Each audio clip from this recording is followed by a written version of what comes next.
बिस्मिल्लाहिर्रहमानिर्रहीम। नाज़रीन, hit story के साथ मैं हूं शमशाद मांगट। नाज़रीन, इस्लामाबाद कोऑपरेटिव हाउसिंग सोसाइटी के इलेक्शन होने वाले थे। जैसा कि हमने पिछले व्लॉग में आपको बताया था कि वो तहस नहस हो गए हैं। अब वो रीशेड्यूल होंगे।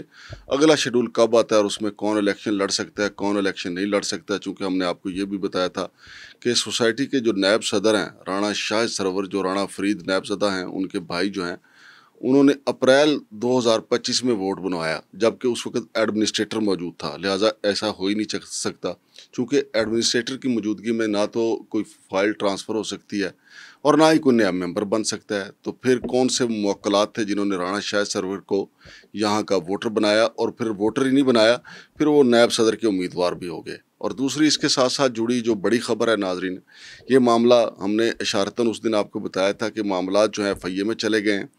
और जो सोसाइटी के सदर का इलेक्शन लड़ना चाह रहे थे इब्राहिम बलोच साहब, कई सोसाइटियों का चक्कर काट के आए हैं। वो टॉप सिटी, यूनिवर्सिटी टाउन और उसके साथ जम्मू कश्मीर वगैरह, और अब वो इस्लामाबाद कोऑपरेटिव हाउसिंग सोसाइटी पे कब्ज़े का ख्वाब देख रहे थे।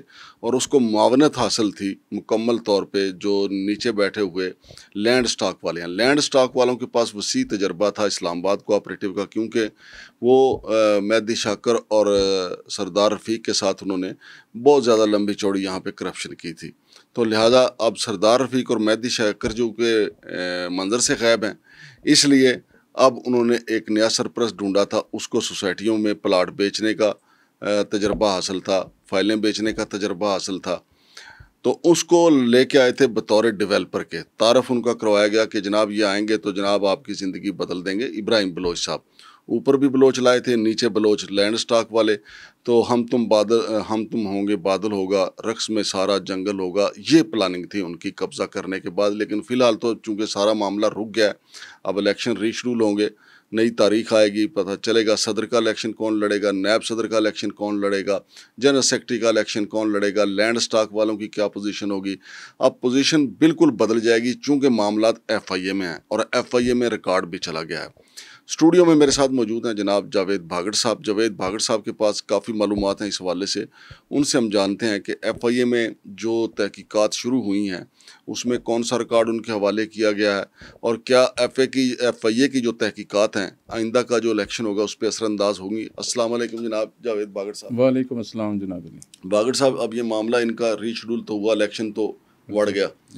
अब मुझे ये बताएं, चूँकि FIA तहकीकात कर रही है, FIA किस चीज़ की तहकीकात कर रही है और कौन से ऑफिसर हैं जो तहकीकात कर रहे हैं? बहुत शुक्रिया जनाब मांगट साहब। FIA में तहकीकात का जब सिलसिला शुरू हुआ तो एक शहरी ने एप्लीकेशन दी कि मेरा यहाँ पे प्लाट है, मुझे प्लाट नंबर दिया गया है, लेटर दिया गया है, और मुझे पता चला है कि मेरा वो प्लाट जो है ना उसकी कई जगह आगे डुप्लीकेट प्लाट भी बना दिए गए हैं, तो लिहाजा मेरे प्लाट की मुझे पोजीशन दी जाए। इस पर इंक्वायरी शुरू हुई, जिस पे FIA के SHO शमस कुंदल साहब ने इस तहकीकात का आगाज़ किया। उन्होंने जो हैं ज़िला कौंसल उनको भी लेटर लिखा, उनसे रिकॉर्ड तलब किया, और जो सोसाइटी के एडमिनिस्ट्रेटर हैं उनको भी उन्होंने ख़त लिखा। सोसाइटी के एडमिनिस्ट्रेटर जो हैं वो एक खातून साहिबा हैं जिनके बारे में कहा जाता है कि बहुत बड़ी ईमानदार हैं, और उन्होंने कभी करप्शन पहले उज़ैर साहब थे ना? नहीं, उज़ैर साहब इलेक्शन कमिश्नर थे। अच्छा अच्छा अच्छा। इसके एडमिनिस्ट्रेटर थे महीन साहब हैं, AC सिटी हैं वो भी महीन बलोच ना?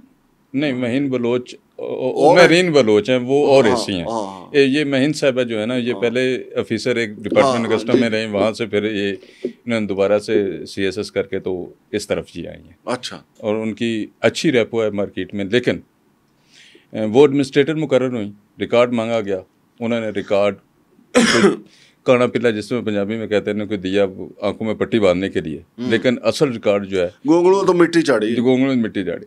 असल रिकॉर्ड उन्होंने नहीं दिया FIA को। FIA ने दोबारा उनको खत लिखा हुआ है कि क्योंकि एडमिनिस्ट्रेटर वही हैं, अभी वो रिकॉर्ड देंगे या नहीं।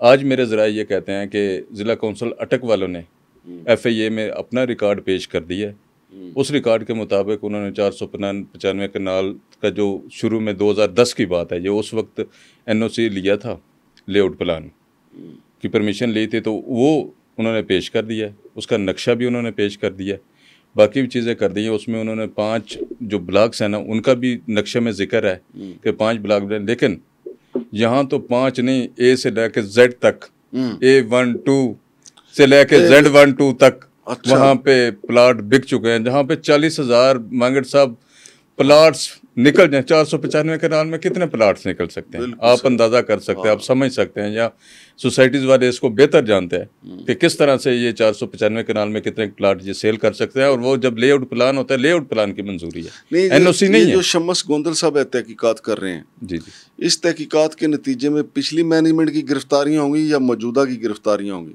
अभी तो जो इसमें सिलसिला चल रहा है कि वो जो तहकीकात कर रहे हैं वो ओवरऑल पूरी सोसाइटी के हवाले से इसको देख रहे हैं कि जो जब से ये सिलसिला एक शुरू हुआ है उस वक्त से अब तक क्या है, ये डुप्लीकेट फाइल्स किसने बताएं, जो जो तहकीकात आगे बढ़ेंगी।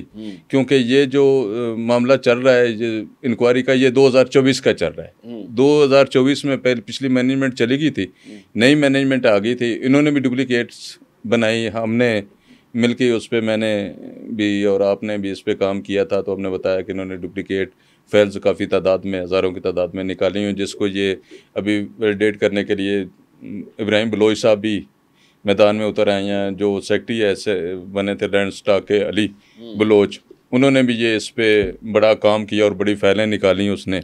लेकिन तो ये सारी तहकीकात का हिस्सा होंगी कि किस किस ने कितना हिस्सा डाला और क्या किया। और मेन मुद्दा जो है, जो मौजूदा जो मैनेजमेंट थी जो 2024 में आई, ये लैंड स्टॉक वाले जो हैं, इन्होंने जो कट्टा खोला, जिन्होंने एक डील की 24 करोड़ रुपए की, हम 24 करोड़ की डेवलपमेंट यहाँ पे करेंगे और लोगों को बिल्कुल प्लाट हम दे देंगे, हमने इतने हज़ार कनाल और जगह ख़रीद ली हुई है, वो इसमें हम शामिल कर लेंगे, नए फेज़ में हम जाएंगे, नए फेज़ जो है इब्राहिम बलोच के ज़रिए हम इंट्रोड्यूस करवा जाएंगे। लेकिन उसमें सारा कुछ जितना माल था उन्होंने खुद ही बनाया, खुद ही वो एक कलर प्रिंटर उन्होंने दफ्तर में रखा हुआ था, उससे खुद ही निकाला और ख़ुद ही उन्होंने लिस्टें बनाई। ये जो अभी इलेक्शन में लोग गए, अब आप अंदाज़ा करें मांगट साहब के हनगी की बात है, ये कैसे मुमकिन है कि ऊपर से लेके नीचे तक जितने इलेक्शन में बिला मुकाबला हो रहे थे ना, ये किस तरह मैनेज इलेक्शन हुआ। कहा यह जाता है, मेरी आज मुलाकात नहीं हो सकी जो एडमिनिस्ट्रेटर साहब हैं उनसे, मैं इंशाल्लाह कोशिश करूँगा कल मिलूँगा इस बारे में।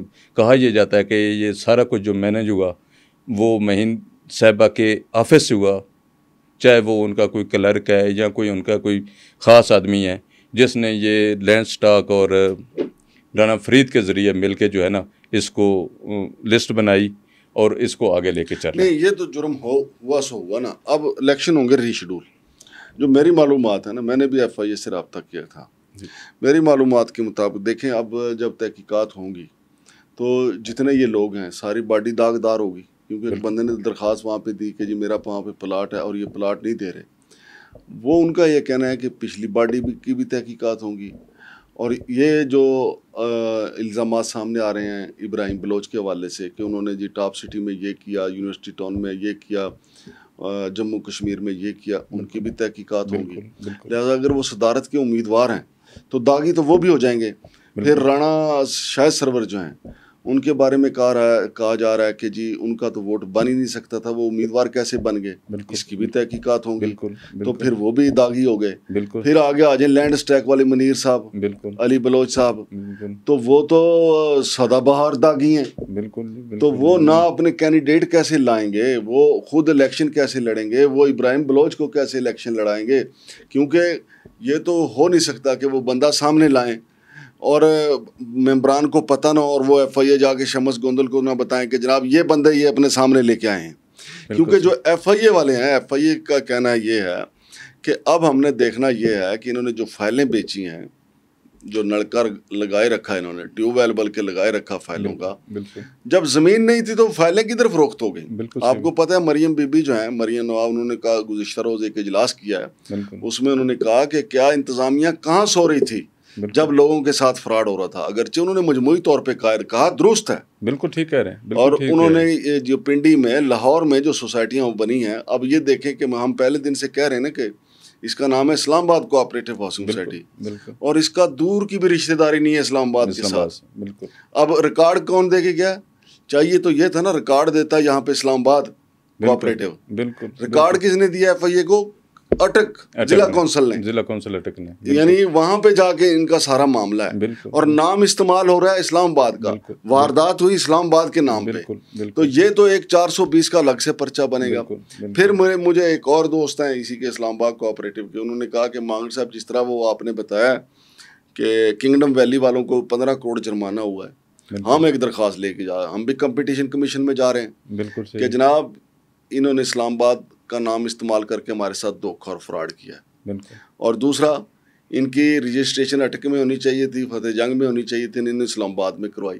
यानी एक लंबा कट्टा खुलने जा रहा है। बिल्कुल, तो मैं इस सारी चीज़ को इकट्ठा करें तो आइंदा जो इलेक्शन रीशेड्यूल होगा, जो मौजूदा उम्मीदवार थे जो कब्जा करना चाह रहे थे, उसके अलावा बिल्कुल सारे नए चेहरे आ जाएंगे। बिल्कुल सही आप बात कर रहे हैं, लेकिन इसमें जो लैंड स्टॉक जो चाह रहा है, इन्होंने भी सारे नए चेहरे दिए हैं, लेकिन नए चेहरों में कोई भी ऐसा बंदा नहीं है जो ऑलरेडी इस सोसाइटी का मेंबर हो या इस सोसाइटी से किसी ने प्लाट खरीदा हो। उनकी तो प्लाट की फाइलें जो हैं, ये प्लाट उनकी जेब में डाले गए और उनको कहा गया कि आपने जो हमने कहना है वो करते जाना है, आपको सदर सेक्रेटरी, फिनांस सेक्रेटरी हम बना देंगे। यानी ये वो कुर्बानी के बकरे ले आए जो खीरे थे, जो बिल्कुल जिनको कुछ नहीं अभी पता, वो दोंदे भी नहीं थे, उनको पता ही कुर्बानी लगने वाले भी नहीं है वो। हाँ जी, अभी वो कुर्बानी लगने वाले नहीं थे, उन्होंने कुर्बानी के लिए माल तैयार कर लिया। ये लें। आप अंदाजा करें कि ऊपर से लेके नीचे तक, इब्राहिम बलोच से लेके नीचे तक जितने लोग हैं वो पिछली लिस्ट में शामिल नहीं थे। वो उनमें से कोई एक बंदा भी ऐसा नहीं है कि जो इस सोसाइटी का मेंबर हो या इस सोसाइटी का प्लाट होल्डर हो। वो सारे ही नए चेहरे हैं। जिस तरह आपने बात की कि वो धुंधे भी नहीं थे, खीरे थे और खीरे कुर्बानी के लिए कुर्बानी का बकरा बनाया गया। क्या जो शायर ने कहा है, खाने करनी करप्शन ते खाने खीरे ते फिर कहना हीरे, बेल के हीरे दे हीरे। अब इसमें जो मेन मुद्दा आ रहा है या मेन बात आ रही है कि वो एडमिनिस्ट्रेटर पे आ रही है कि एडमिनिस्ट्रेटर ने इसमें क्या किरदार अदा किया। आया उस खातून को इस सारे वाकया का पता भी है या नहीं है कि मार्केट में बैर उनके नाम की कितनी बोली लग रही है और कितने उनके नाम पे पैसे इकट्ठे किए जा रहे हैं, या कितने पैसे वावेला मार्केट में किया जा रहा है, कि कितने पैसे हमने उनको दे दिए हैं, हमने किस तरह से उनके ऑफिस के किस बंदे के जरिए इनको मैनेज किया है। तो ये सारी चीज़ें अगर बज़ाहिर मंगट साहब देखा जाए ना, तो ये लगता तो ऐसे ही है कि जैसे वाकई ना कोई प्लानिंग थी, कोई सिस्टम था जिसकी वजह राणे ने किसी को मुट्ठी में लिया था। राणे ने बिल्कुल किसी को मुट्ठी में लिया हुआ है, था नहीं है। अभी सिस्टम उनका देखें, वहां तक तो नहीं। राणा साहब की गेम अभी ऑन है। राणा फरीद की अभी एडमिनिस्ट्रेटर के ऑफिस तक मेरे जरा ये कहते हैं कि गेम ऑन है। वो वहाँ पे मुसलसल राब्ते में है। वो मुसलसल अभी भी कोशिश कर रहे हैं कि उनको पता है कि लिस्ट अगली भी जो बननी है वो एडमिनिस्ट्रेटर ने ही बनानी है। जो नाम जाने हैं सोसाइटी से वो एडमिनिस्ट्रेटर ने ही देने हैं, ताकि उसी पे आगे वोट होने हैं। तो बहुत शुक्रिया जनाब।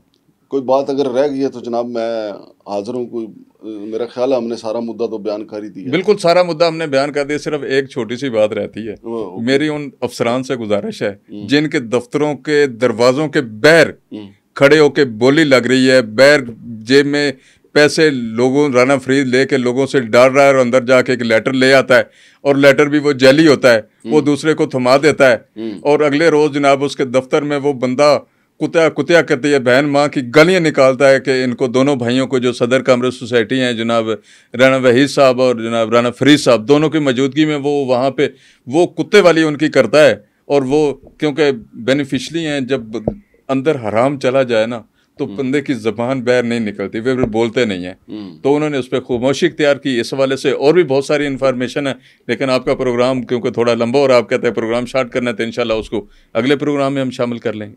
बहुत शुक्रिया जनाब बागड़ साहब। तो नाजरीन, ये सूरत हाल है इस्लामाबाद कोऑपरेटिव हाउसिंग सोसाइटी की। इस्लामाबाद कोऑपरेटिव हाउसिंग सोसाइटी के ऊपर जो करप्शन के बादल छाए हुए हैं वो अरसा दराज से छाए हुए हैं, लेकिन अब चूँकि तहकीकात FIA में शुरू हो गई हैं, हम भी उसको फॉलो कर रहे हैं। एक आध दरख्वास्त जो है वो कंपटीशन कमीशन में भी चली जाएगी, क्योंकि इस्लामाबाद कोऑपरेटिव का नाम गलत तरीके से इस्तेमाल हुआ है। नैब के तो खिलाड़ी हैं राणा फरीद साहब। राणा फरीद साहब का कहना है कि जी नैब मैंने भुगता है, कोई इतना बड़ा मसला नहीं है, कुछ अरसा जेल में रहना पड़ता है और जेल में भी पैसे चलें तो उधर VIP प्रोटोकॉल मिल जाता है।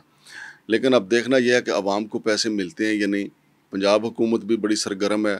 मोहतरमा मरीम नवाज साहबा का बयान भी आ गया कि अवाम के पैसे लूटे गए तो ज़िली इंतज़ामिया कहाँ सो रही थी।